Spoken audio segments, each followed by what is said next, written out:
जुलै महिन्याच्या सुरुवातीलाच आणि पहिले 8 ते 10 दिवस चांगला पाऊस झाल्यानंतर मान्सूनचा ट्रप म्हणजेच हा पट्टा आता कमकुवत झालाय. त्यामुळे एकूणच जुलैच्या दुसऱ्या आठवड्यामध्ये देशातील जवळपास सर्वच भागांमध्ये मान्सूनचा जोर कमी झाल्यानं देशभरामध्ये तसंच बहुतांश प्रदेशांमध्ये सरासरीपेक्षा कमी पाऊस नोंदवला गेलाय. महाराष्ट्रातही याच काळामध्ये पावसाची तब्बल 13% तूट आहे. तर सर्वाधिक धोका आहे तो मराठवाडा आणि विदर्भामध्ये.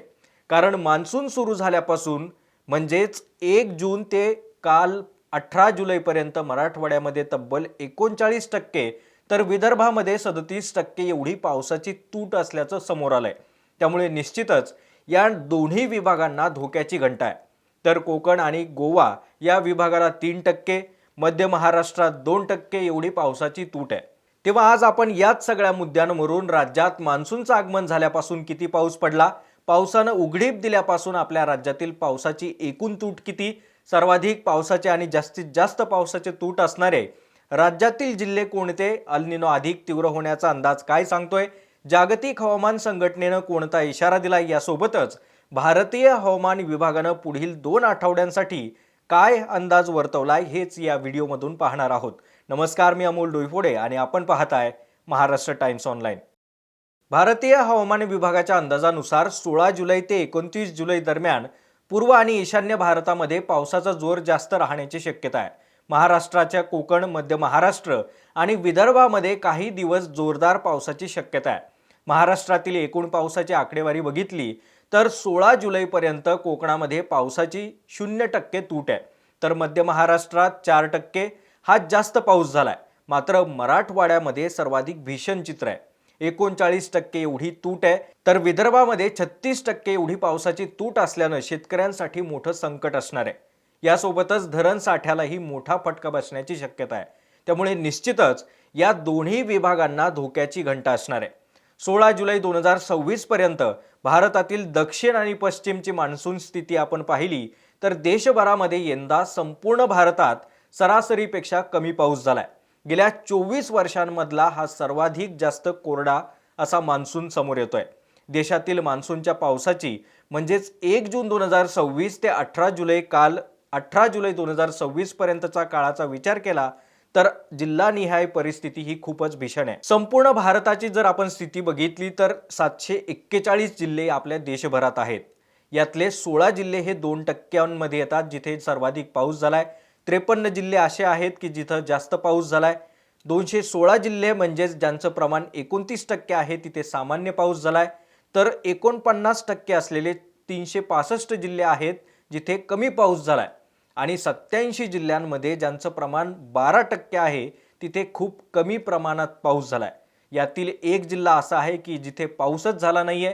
तर 3 जिल्हे असे आहेत की ज्यांची पावसाबद्दलची माहिती उपलब्ध नाहीये. याचा एकूणच निष्कर्ष आपण जर काढला तर देशातील जवळपास 61% जिल्ह्यांमध्ये हा सरासरीपेक्षा कमी पाऊस झालाय. एवढं भीषण चित्र बघितल्यानंतर आपण जर केवळ महाराष्ट्राचा विचार केला तर यामध्ये 7 जिल्ह्यांमध्ये सरासरीपेक्षा जास्त पाऊस झालाय. 7 जिल्हे असे आहेत की जिथे सरासरी इतकाच पाऊस झालाय. 20 जिल्ह्यांमध्ये जवळपास सरासरीपेक्षा कमी पाऊस झालाय. तर 2 जिल्ह्यांमध्ये खूप कमी प्रमाणामध्ये पाऊस झालाय. म्हणजे 36 पैकी 22 जिल्ह्यांमध्ये सुमारे 61% एवढं प्रमाण आहे जिथे पाऊस सरासरीपेक्षा कमी आहे. त्यामुळे राज्यातील अनेक भागात पावसाची तूट आहे. तर काही मोजक्या जिल्ह्यांमध्ये समाधानकारक किंवा जास्त पाऊस झालाय. त्यामुळे पुढील काळांमध्ये किंवा पुढील आठवड्यांमध्ये शेतीसाठी चांगल्या पावसाची गरज असणार आहे. तर राज्यातील जिल्हानिहाय 9 जुलै 2026 ते 15 जुलै 2026 या मागील आठवड्यातील राज्यातील पावसाची तूट किती आहे हे आपण तुमच्या समोर दिसत असलेल्या स्क्रीनवरून समजून घेऊयात. तर इथे तुम्हाला दिसत असेल की रेनफॉल इन्फॉर्मेशन दिलेली आहे. स्टेट वाईज, डिस्ट्रिक्ट वाईज माहिती आहे. इथे दिसतोय तुम्हाला आठवडा हा 9 जुलै 2026 ते 15 जुलै 2026 पर्यंतची आकडेवारी आहे. हा संपूर्ण आपल्याला देशभरातला नकाशा दिसतोय. इथे आपण महाराष्ट्र असं सिलेक्ट केलंय. त्यानंतर आपण जाऊयात एक एक जिल्ह्याकडे. तुम्हाला या ठिकाणी त्याआधी हे समजून घेण्याआधी तुम्हाला काही माहिती देतोय. इथे जो तुम्हाला डिफिशियंट दिसतोय म्हणजे जवळपास 20% पासून 59% पर्यंत हा इथे पावसाची तूट दाखवली गेली आहे. ही टक्केवारी इथे दिली गेली आहे. तर लार्ज डिफिशियंट दाखवला गेलाय हा 60% पासून 99% पर्यंत. म्हणजेच इथे अति जास्त प्रमाणामध्ये पावसाची तूट आहे। तर मागच्या आठवड्यातील आपण जर आकडेवारी बघितली, जळगाव जिल्ह्यामध्ये आपल्याला पावसाची 56% तूट असल्याचं दिसतंय। त्यानंतर बुलढाणा जिल्हा जिथे 43% पावसाची तूट आहे।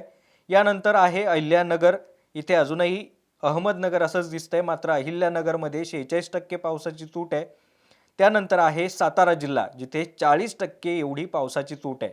कारण ॲक्च्युअलमध्ये आतापर्यंत जो काही पडलेला पाऊस आहे तो आहे 35 मिलीमीटर।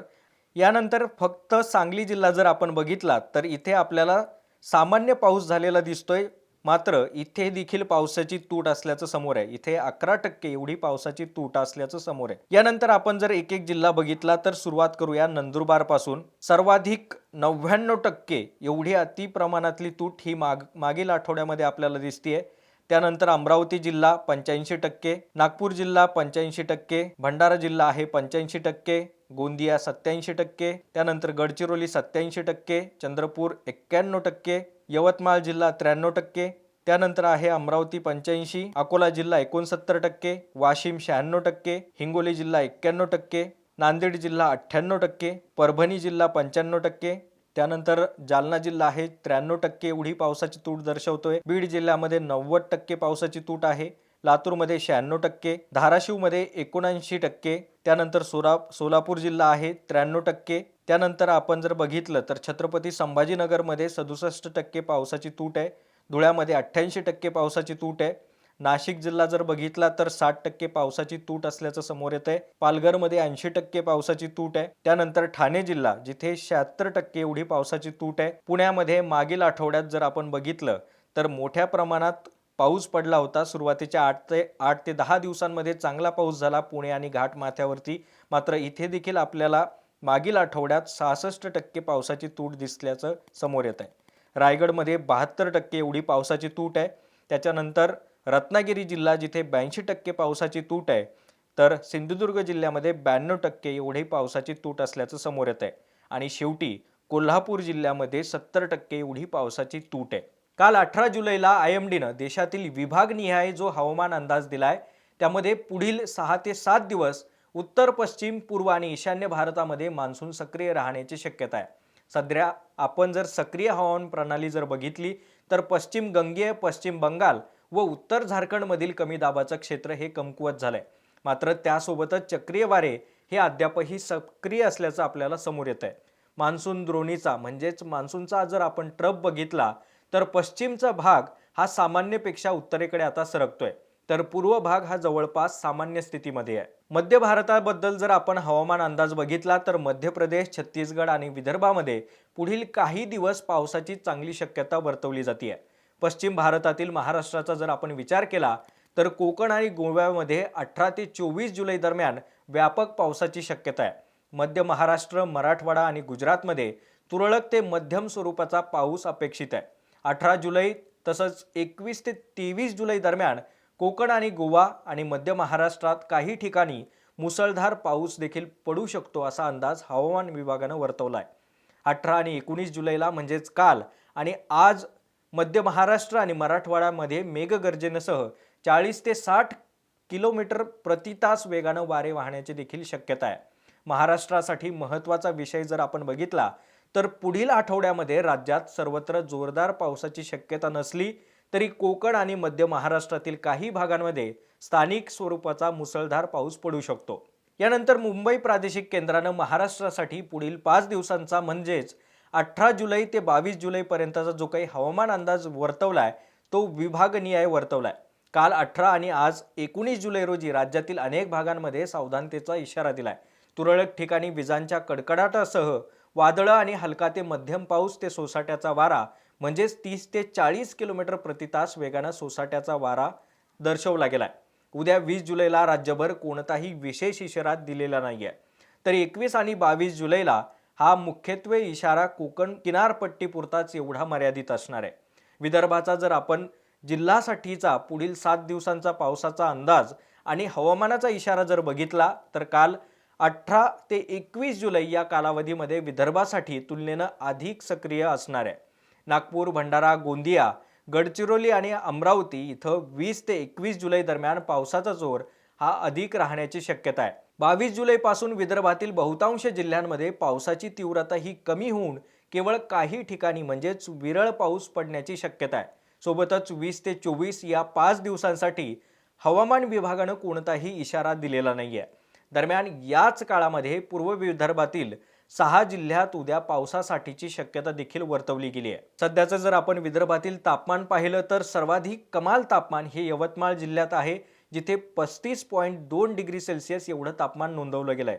तर सर्वात किमान तापमान हे गोंदिया आणि यवतमाळमध्ये 21 अंश सेल्सिअस एवढं नोंदवलं गेलंय। यानंतर वळूयात 18 जुलैपर्यंत तब्बल 39% पावसाची तूट असलेल्या मराठवाड्याकडे। परभणीतील वसंतराव नाईक मराठवाडा कृषी विद्यापीठ यांनी मराठवाड्यासाठी चालू आठवड्यातील म्हणजेच काल 18 ते 22 जुलै 2026 या 5 दिवसांसाठीचा जो काही हवामान अंदाज वर्तवलाय त्यानुसार आज 19 जुलैला परभणी, बीड, हिंगोली या जिल्ह्यांमध्ये तुरळक ठिकाणी वादळी वारा, मेघगर्जना, विजांचा कडकडाट आणि वाऱ्याचा वेग 30 ते 40 प्रति किलोमीटर राहून हलक्या ते मध्यम स्वरूपाचा पावसाची शक्यता वर्तवली आहे। मराठवाड्यामध्ये आज 19 ते 21 जुलै दरम्यान तुरळक ठिकाणी हलक्या ते मध्यम स्वरूपाच्या पावसाची शक्यता वर्तवली आहे। एकूणच काय तर मराठवाड्यात दिनांक 17 ते 23 जुलै 2026 दरम्यान पाऊस सरासरीपेक्षा कमी, कमाल तापमान सरासरी एवढं ते सरासरीपेक्षा किंचित जास्त व किमान तापमान हे सरासरी एवढं राहण्याची शक्यता आहे। तर दिनांक 24 ते 30 जुलै दरम्यान पाऊस सरासरीपेक्षा कमी, कमाल तापमान हे सरासरीपेक्षा जास्त व किमान तापमान हे सरासरी एवढं ते सरासरीपेक्षा जास्त राहण्याची शक्यता आहे। त्यामुळे दिलेल्या अंदाजानुसार जवळपास या महिन्याच्या शेवट म्हणजेच 30 तारखेपर्यंत ही मराठवाड्यामध्ये मोठा पाऊस दिसत नसल्यानं पावसाची कमतरता पुढील काळामध्ये पिकांवर आणि पाणी साठ्यावरती मोठा परिणाम करणार आहे। मंडळी, ही संपूर्ण माहिती भारतीय हवामान विभागाकडून मिळालेली आहे, तेव्हा आपल्या सर्व शेतकरी बांधवांना सतर्क करण्यासाठी जास्तीत जास्त ही माहिती त्यांच्यापर्यंत पोहोचवण्याचा प्रयत्न करा। व्हिडिओतील माहिती आवडली असेल तर लाईक आणि जास्तीत जास्त शेअर करा। सोबतच आमच्या महाराष्ट्र टाइम्सच्या यूट्यूब चॅनलला सबस्क्राईब करा। आम्ही सर्व सोशल मीडिया प्लॅटफॉर्म्सवरती आहोत, आमच्या फेसबुक आणि इन्स्टा पेजला देखील फॉलो करा।